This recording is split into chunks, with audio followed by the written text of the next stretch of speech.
I know what you're thinking when you saw the headline you clicked on this video. Yes, I am very adamant that Georgia's going to beat Clemson. I'm adamant that Georgia's going to beat Clemson by 3 touchdowns. It's just what I think. But what we do know about sports is that anything can happen, and there are vulnerabilities on this Georgia team, and there are vulnerabilities specific to this Saturday that could get Georgia into some trouble, that could get them into a loss. So I want to play devil's advocate and look at the reasons why I think Clemson could find some success in this game, reasons why Georgia might end up losing to the Tigers. Remember, I don't think that's going to happen. I stand by what I said. I think Vegas is wrong. I think the line's too small.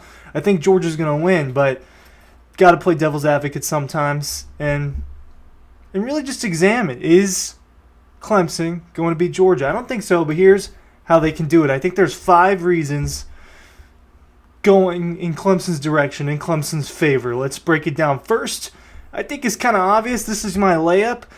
The running back situation for the Dogs is a little up in the air, right? We don't know about the status of Trevor Etienne. Kirby Smart has not officially given a statement about it. Every time he's been asked about it during fall camp, he just talks about it. He doesn't want to comment. I'm not going to discuss the decisions on suspensions. That's what he's been telling the media, the local Georgia media. Well, on ESPN the other day, Pete Thamel went on and basically said that Etienne is suspended. He says facing suspension, right? So he uses vague wording, but also said that Branson Robinson is expected to be the starter. They do know things at the big networks, and Kirby's wording it's made me think that Etienne's out, right? So the running back situation.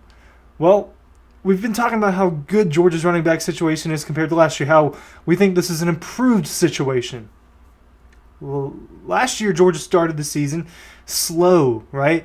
And part of that was because of the lack of health at running back. Well, now they get that, right? Let's just assume Etienne's out. Well, Etienne's out. Roderick Robinson, a guy that was probably going to be RB2, RB3 if not, he ends up being out as well. He's got a turf toe injury. He's probably going to miss a few weeks. That leaves your running back room to Branson Robinson, a guy who is coming off of ruptured patella tear. Word on the street is he's done really well in camp, but this is a guy, in live snaps, what's going to happen? He just came off of a major injury a year ago during last fall camp. Freshman Nate Frazier's a freshman. You don't know what's going to happen until he's actually out there. Cash Jones, right? A guy that was a rotational running back for Georgia, a walk-on running back, former walk-on running back for Georgia, who's a little bit more of a receiver back.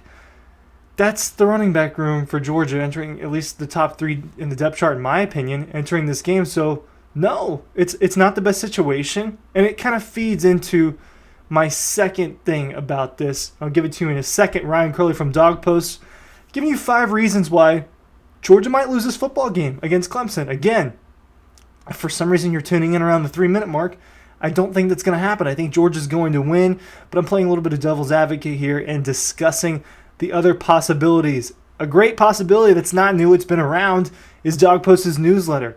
It's a possibility, not a possibility, a fact. If you were signed up for the newsletter, you will be an informed Georgia fan who is not going to miss out on what's going on with the Dogs. It's in the link in the description of this video. Check it out. It's free to be a member. Not to be a Dawg Post member, but it's free to be on the mailing list and to get updates in your inbox every single day about what's going on with Georgia. It's the best way to keep up with Georgia. Okay, the second reason. I said that Georgia's running back situation might be a reason why Clemson could succeed. Well, bleeding into it, the second reason is Clemson's front 7 is pretty good. I know they lost a few guys to the NFL last year, but you return Barrett Carter, top 2 or 3 linebacker in college football. You return some good defensive ends, right? Some good guys on the line. TJ Parker, Peter Woods. There's a lot of talent in Clemson's front 7. Is Sammy Brown, a freshman, I think a guy that's going to get on the field. We know a lot about Sammy Brown and watched him at Jefferson over the last few years. They've got the talent in the front 7. This is going to be one of the best front 7s and one of the best defenses overall that Georgia faces in 2024. Other defenses down the line, they're going to be pretty good. Texas, Bama, probably the top 2. Ole Miss's is going to be an improved defense from last season.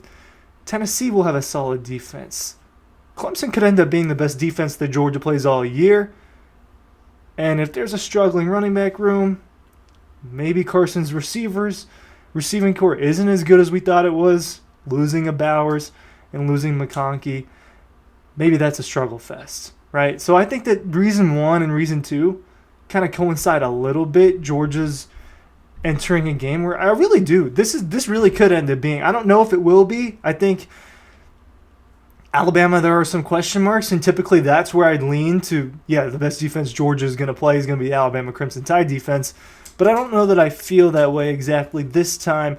It could be Clemson. I don't. We're not talking about like a 2021 Georgia defense or a 2016 Bama defense here. I don't know that one like that exists in college football this season. If it does, it's just not on my radar or other people's radar quite yet. But I do think this is a really good unit. Reason number two, flip it around. Let's talk about Georgia's defense a little bit. We're going to talk about Georgia's defense in a couple of these reasons. But the secondary, right? And this to me is along with Georgia's potentially not great running back situation for Saturday. Maybe, I think Branson Robinson's good. I think Nate Frazier could be really good. But really, it is a question mark at that position for Saturday. It is. Another big question mark for Georgia is how good its secondary is going to be. And it's a legitimate one, and it's one that's been a focus of the offseason. If Georgia's secondary really does take a fall off, then maybe it is the time that Cade Klubnik has a good game. Maybe it is the time that maybe this is the kind of time where someone gets the better of them. Well, what's the deal with Georgia's secondary? Typically, they've got 5 guys out there. It depends on the sets that they're in. It could be 4 or 6. It just depends on the set. But typically 5. And 3 of their 5 starters went to the NFL. Tyke Smith, Javon Bullard, and Kamari Lassiter. Not only are those high-level guys, second-round picks, third-round picks in the NFL that are going to be starters at the next level, right? They were part of the identity of this Georgia defense, part of the toughness of this Georgia defense over the last couple of years. Javon Bullard, Kamari Lassiter, those guys were a huge deal leadership-wise, statistically, impact, across the board. Those are the types of guys that go to the NFL. Well, a few of them gone, right? And you've got transition. There's going to be new starters. Julian Humphrey, likely new starter. At cornerback. Dalen Everett's got to be cornerback 1 now. Does he make the jump that Kamari Lassiter did in year 2 as a starter, that Keely Ringo did in year 2 as a starter? Because what we know about these secondaries is sometimes it takes a few weeks for them to really get settled into their new starting spots. Janelle Aguero probably starting at that nickel, at that star position. He'll be a true sophomore.